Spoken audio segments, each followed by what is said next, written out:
Okay, I did my presentation on the expedition Lewis and Clark. Meriwether Lewis was born August 19, 1774, out of May Country, Virginia. He died in Tennessee on October 11, 1809.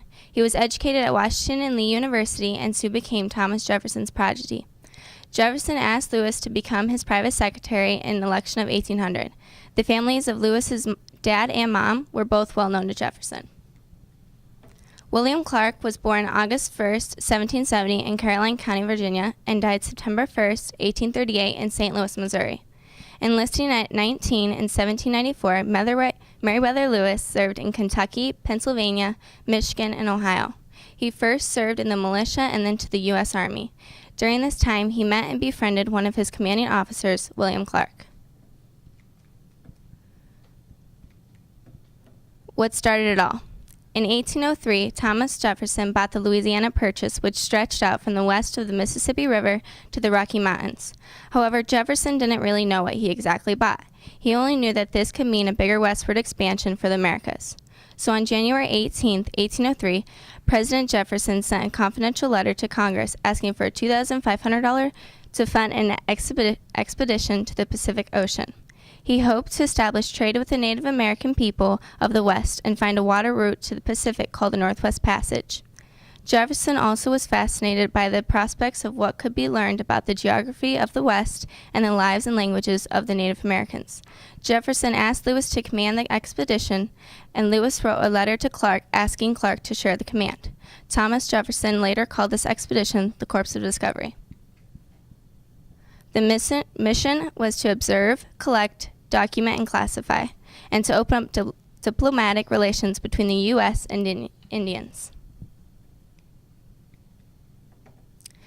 The journey, Lewis and Clark began their expedition at St. Louis and headed up the Missouri River, crossed over the Rocky Mountains, and continued on to the Pacific Ocean at Fort Clasp. The Corps of Discovery consisted of about 40 members. The Corps started their journey in May 1804 and returned in September of 1806. This is the route of the Corps of Discovery. Along the way, they discovered many animals, plants, and landscapes not indigenous to the Eastern America. Lewis and Clark navigated their way through the unfamiliar land with the use of compasses, sextants, maps, and the stars to guide their way. With the use of these tools and their own observations, Lewis and Clark created many maps illustrating the land in which they were traveling. Perhaps their most valuable guide was a Native American woman of the Shoshone Nation by the name of Sacagawea. Sacagawea became a vital member of the Corps of Discovery when her husband Toussaint Charbon, a French-Canadian trapper and trader, joined the expedition in 1805, when it passed through what is now North Dakota. She was only a teenager, 6 months pregnant, and yet courageously served as an interpreter as well as a guide for the Corps. Although the expedition was not successful with the finding of the Northwest Passage, they did make success with the start of a bigger westward expansion. The encounter with the Indians. The Mandan and the Hitsat Indians, who lived nearby their camp during the first winter of the expedition, gave Lewis and Clark a great deal of information about the land, rivers, and people to the west. When Lewis and Clark hired Sacagawea as an interpreter, Lewis and Clark promised the Shoshone tribe that future traders would bring guns and other trade goods because the Spanish would not trade them guns. Sacagawea, who had been kidnapped from the Shoshone several years earlier, recognized their chief, Kamawat, as her long-lost brother. An earlier winter in the Bitterroot Mountains made the expedition's trip extremely difficult. The Nez Perce offered food to the expedition. Their chief, Twisted Here, drew a map of the rivers toward the west. The Indians taught the expedition to make the dugout canoes for the next leg of their journey on the Columbian River system. The Nez Perce agreed to keep peace in the region if Lewis and Clark would help them get guns and other trade goods. In return, the Indians agreed to care for the expedition's horses over the winter.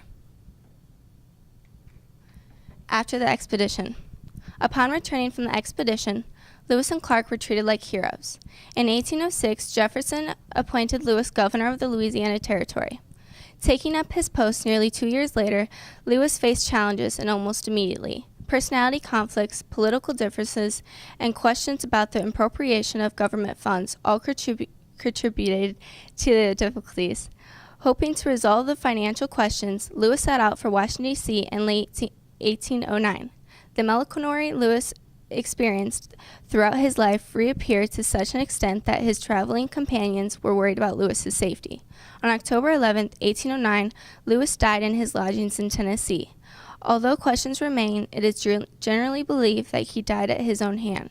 After Lewis's death, Clark completed the work of the expedition by helping to prepare the journals for publication. They were published to the public July 1811. In addition to fathering 7 children, William Clark temporarily cared for Sacagawea's son, Jean Baptiste, after her death. Clark's fair diplomatic relations with the American Indians during his years as a Brigadier General Militia, Superintendent of the Indian Affairs of Upper Louisiana Territory, and Governor of the Missouri Territory. And here are some of my pictures from the St. Louis Museum in St. Charles.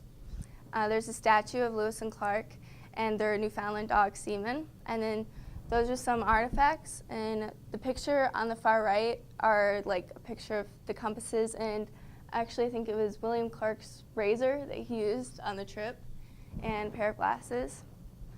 And then there's some more artifacts to deal with Sacagawea. And then there was also a boat and a huge map outside that showed the route. And that's it.